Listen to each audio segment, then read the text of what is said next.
Il s'agit donc d'une quatrième vidéo sur les exercices dans le chapitre Information chiffrée. On va regarder la fiche 80 qui est associée au grand 2 du cours à propos donc des évolutions successives et de l'évolution réciproque. Alors petit rappel en haut de cette fiche sur le cours. Évolution successive, eh bien l'idée c'est de faire passer une valeur V0 à une valeur V1, donc une valeur qui évolue, par exemple il y a un prix qui augmente ou qui diminue, et ensuite il y a encore une autre évolution qui va faire passer une nouvelle valeur V2. À chaque fois, chaque évolution est associée à un coefficient multiplicateur, comme on l'a vu dans les parties précédentes. Eh bien on peut considérer le coefficient multiplicateur global associé à l'évolution globale qui fait passer directement de V0 à V2. Eh bien c'est le produit des deux coefficients multiplicateurs. Cm égale Cm1 fois Cm2. Concernant l'évolution réciproque, eh bien l'idée c'est que si on part d'une valeur V0 et on arrive à une valeur V1 suite à une certaine évolution, et supposons qu'ensuite on retourne à la valeur V0 suite à une évolution ultérieure, eh bien on parle d'évolution réciproque, puisqu'on est revenu à la valeur de départ, et son coefficient multiplicateur c'est l'inverse du coefficient multiplicateur qui faisait passer de V0 à V1. Ça se comprend assez bien en fait, une fois qu'on a compris ça, on comprend ça, puisque comme on est revenu à la valeur initiale, c'est comme si globalement on avait multiplié par 1. Et du coup, il faut que ça fois ça fasse 1. Et donc forcément, ça, c'est l'inverse de ça. Donc le produit vaut 1. Ok. Alors, regardons maintenant les exercices. Le prix d'un objet augmente de 5%, puis encore de 8%. De quel pourcentage a-t-il augmenté? Donc là, on est dans le cadre de deux évolutions successives. Et là, il faut absolument ne pas commettre l'erreur d'additionner les deux taux. Voilà. Peut-être que sans avoir vu ce cours, vous vous seriez dit, ah bah ça augmente de 5% et ensuite de 8%, donc ça a augmenté globalement de 13% en faisant 5 plus 8. Mais c'est faux parce que une fois que ça a augmenté de 5%, eh bien l'augmentation de 8%, elle fait référence au nouveau prix. Et donc, c'est pas comme si on faisait 8% à partir de la valeur de départ. Donc on n'additionne pas les coefficients, les pourcentages. Il faut multiplier les coefficients multiplicateurs. Et donc, il faut les calculer. Celui qui est associé à l'augmentation de 5%, c'est 1 plus 5 sur 100. Donc 1 plus 0,05, ce qui fait 1,05, et l'autre c'est 1,08. Donc on multiplie 1,05 par 1,08, et on obtient 1,134, ce qui correspond à un taux d'évolution de 0,134, c'est-à-dire de 13,4%, quand on ramène à un pourcentage. Voilà, donc c'est pas 13%, c'est 13,4% lorsqu'on fait bien le calcul à partir des coefficients multiplicateurs. Passons à l'exercice 2. En 2018, un magasin a augmenté ses ventes de 10%, et en 2019, il a diminué ses ventes de 4%. Donc là, c'est le même principe, on a deux évolutions successives. Une première qui est une augmentation, donc on a un coefficient multiplicateur qui est plus grand que 1, et qui est précisément 1,1, 1 plus 10 sur 100, ça fait 1,1. Et ensuite, on a une diminution, donc c'est un coefficient multiplicateur qui va être plus petit que 1, ça va être 1 moins 4 sur 100, le taux est négatif, ce qui fait 0,96. Donc le taux d'évolution global, c'est 1,1.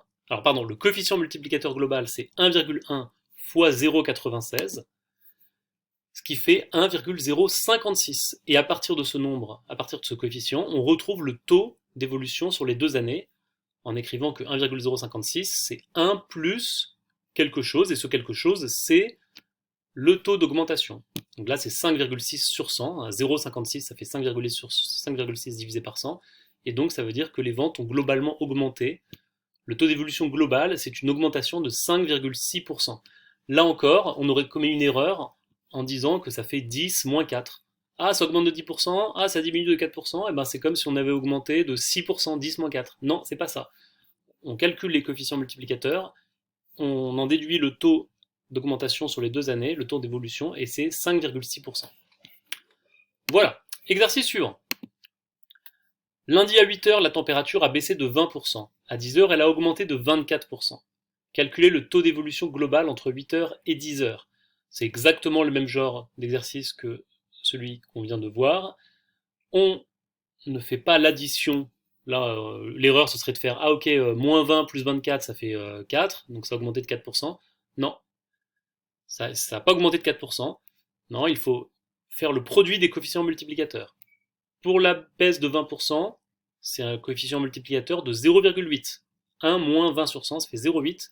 Et pour l'augmentation de 24%, c'est un coefficient multiplicateur de 1,24. Donc ça fait 0,8 fois 1,24. Et donc ça fait 0,992. On constate en fait ici que l'évolution globale, c'est une baisse. C'est une baisse parce que vous voyez, le coefficient est plus petit que 1. C'est associé à un taux de moins 0,008, ce qui fait 0,8% lorsqu'on le ramène à un pourcentage. Donc globalement, la température a baissé de 0,8%, ce qui n'est pas grand-chose, hein, c'est presque comme si elle n'avait pas bougé, mais ça a un petit peu baissé. Ok, passons à l'exercice suivant. Ah, les soldes. J'en avais parlé dans le cours. Voici l'étiquette d'un jean, calculez le taux de réduction global. Il y a eu une première démarque de 40%, baisse de 40%, et une seconde démarque de 20%. Quel est le taux de réduction global? Est-ce que c'est moins 60% en faisant 20, 40 plus 20 ou moins 40 moins 20? Non, ce n'est pas 60% de réduction globale parce que la deuxième démarque s'applique au nouveau prix lorsqu'on a déjà appliqué les 40%. Donc là, on peut facilement comprendre les choses en supposant que le prix de départ c'est 100 euros. Imaginez que le jean c'est 100 euros, c'est un peu cher, mais bon, c'est pas grave. 100 euros le jean, première solde de 40%, bah, du coup, comme ça coûte 100 euros, on enlève 40 euros au prix, le nouveau prix est de 60 euros. Et ensuite, une deuxième démarque de 20%. Mais les 20% doivent être calculés sur le nouveau prix qui était de 60 euros. Et 20% de 60 euros, ça fait combien? 20% de 60 euros, ça fait 12 euros seulement. 20% de 60, c'est 12 euros. Donc la deuxième baisse, c'est une baisse seulement de 12 euros. Donc on était à 60 euros, on baisse de 12 euros, on arrive à 48 euros. Donc finalement, globalement, le prix a baissé de 52 euros, c'est-à-dire donc une baisse de 52%, et non pas de 60. Alors là, vous voyez, je l'ai fait avec un exemple, avec un calcul. On peut exactement retrouver le même résultat en utilisant le calcul, en faisant le calcul avec les coefficients multiplicateurs. La baisse de 40%, c'est un coefficient de 0,6, donc on multiplie par 0,6. Et la deuxième démarque de 20%, c'est un coefficient multiplicateur de 0,8.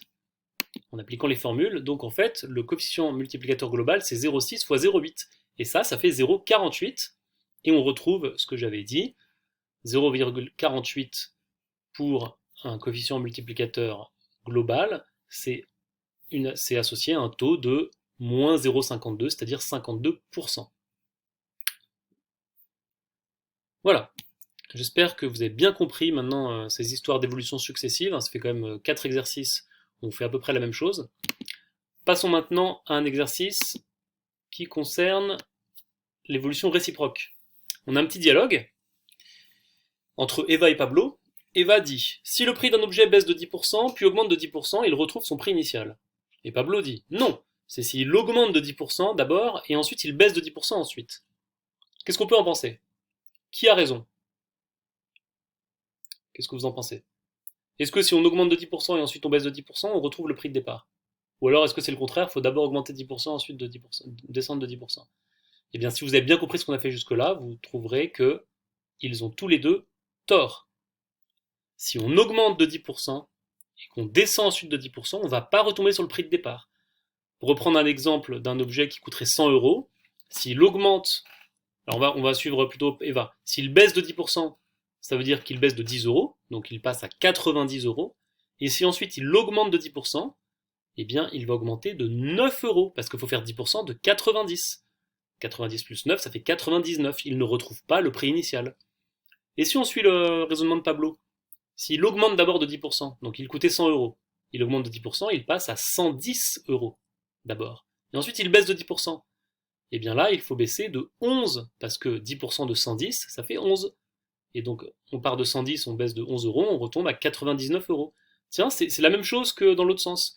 C'est normal en fait, puisque dans les deux cas, on multiplie deux fois de suite par les coefficients multiplicateurs 1,1 et 0,9. Quel que soit le sens dans lequel on le fait, finalement on va retomber sur la même chose, mais enfin la même chose. On va obtenir le même résultat, mais ce ne sera pas le prix de départ.